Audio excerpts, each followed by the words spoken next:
Welcome to another PghTrainFanatic review. Today we're going to be reviewing this beautiful MTH Premier Bigboy number 4014, the restoration model. And if you haven't subscribed already, please subscribe and don't forget to click the bell for notifications.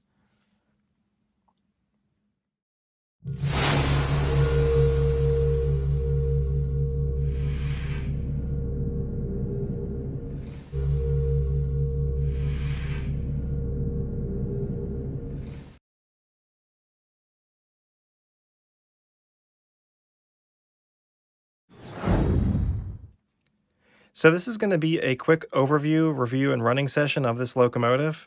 This engine is a Premier model and is 1/48 scale dimensions, and it does require 072 curves, and it's equipped with MTH's Proto 3.0. The restoration model is exactly what it is. It's a restoration replica of the Bigboy 4014 as it looked when it was restored by the Union Pacific Railroad. So it has this really beautiful and attractive shiny paint scheme. As you can see, this black is shiny and it's not the norm of an engine that you would see. And the reason MTH chose to do that is because when the Bigboy 4014 was restored recently and it came out of the shops, it looked really shiny like that. So I think it's really cool and it's unique and it's something different in the collection. One of the other things you'll hear later in this video is the really awesome PFAs that this engine has. And by PFAs, I mean the passenger freight announcements. This engine has one of the best announcement sets that you'll hear on an MTH engine, and it's just phenomenal. So stay tuned for that part, and we'll get to the review now. Another cool feature about the restoration Bigboy is that on the front of the boiler, it has the word Bigboy written on it.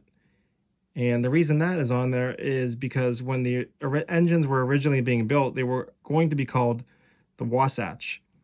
And when engine number 4000 was coming out of the shop, one of the workers decided to write in chalk on the front of the engine, Bigboy. And ever since then, they were known as the Bigboy.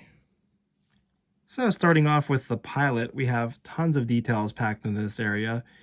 You have the swinging piece here for the scale coupler. You can switch it out for a O-gauge coupler if you want to do double heading. There are very nice handrails, this really nice Union Pacific 4014 plaque, and the headlight here with the number boards on the side. There's also rivet details cast into the metal. So moving up on the boiler here, you can see these walkways have really nice tread built into them. And then you have the builder's plate. The bell does move if you push on it. And then you have your dual smokestacks. You will load the fluid in here for the smokestack. And then over here you have your whistle, where your whistle smoke comes out at. And this piece is removable. It lifts off like so, and you load your smoke fluid there for the whistle smoke. You can see a lot of other nice separately applied details and painted valves and whatnot. And moving along, there are the sand dome, pop-off valves, and other details. The drive wheels look great, and all of the side rods and linkage look perfect. All right, taking a look at the cab, you can see on the top there's a lot of cast-in details. It does have an opening hatch on the top. You have the 4014, 4884. It does have a metal plate that can swing up. There is no cab glass in these, which I was a little bit surprised by. It does have the interior lighting and flickering firebox. And these doors here are fixed. The gap between the locomotive and the tender is pretty good. And then moving along to the tender itself, you can see lots of cast-in rivet details. Great graphics for the Union Pacific. Really nice looking trucks. On the top, there's a lot of handrails and metal walkways. Back here, you have opening hatches that open to reveal controls for your volume and your smoke control right there. And then on the back of the tender here, you have your rear backup light and your marker light and an electro coupler.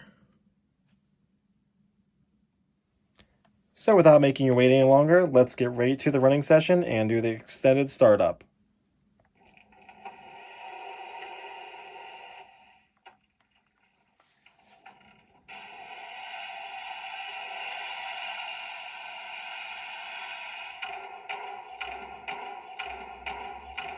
Bring that spout over.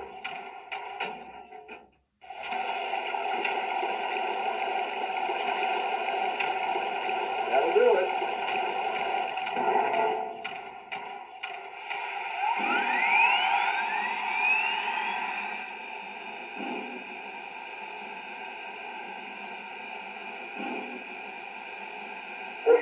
Full car, good winners, ready, Aggie, come in your port.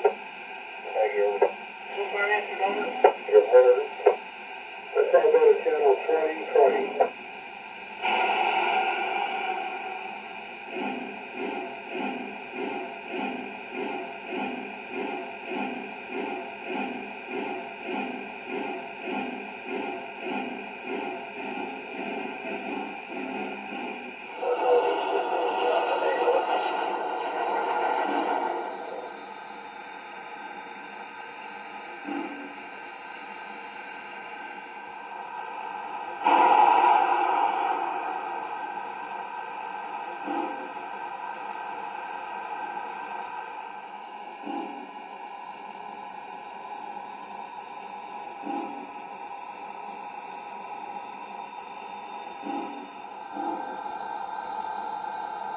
Copy, Roger, go ahead, over.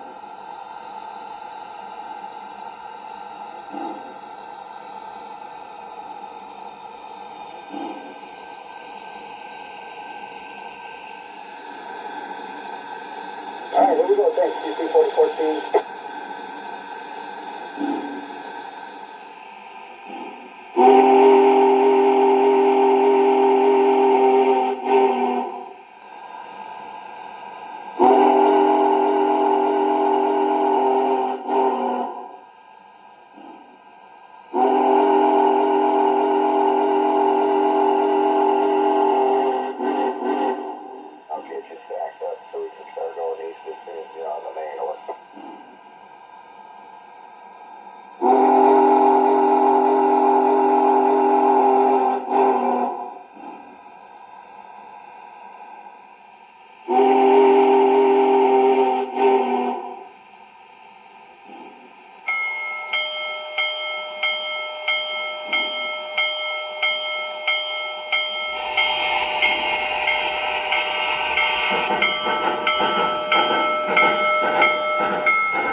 And now I'd like to welcome Union Pacific's Chairman, President, and CEO, Lance Fritz, to the stage. He is the man who gave the green light to bring Locomotive 4014 back to life. Lance, the microphone is yours.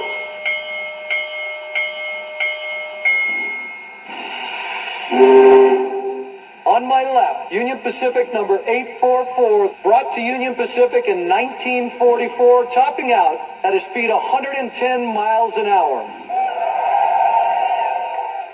Far down the track on my right, the latest steam locomotive to join the Union Pacific family, the Bigboy, Union Pacific 4014, all 1.2 million pounds, 7,000 horsepower. So let's get started on why we're here today. Union Pacific Lance Fritz calling Union Pacific Bigboy number 4014. Over. Union Pacific 4014 responding to Chairman Lance Fritz. Come in, over. I'm in position in front of your locomotive. We're ready for you to make a move. Are you ready? Over. UP 4014 is ready to proceed. Chairman Fritz, over. Union Pacific 4014. Take him ahead. Over. Understood. Here we come. Union Pacific coming ahead. Here we come, sir.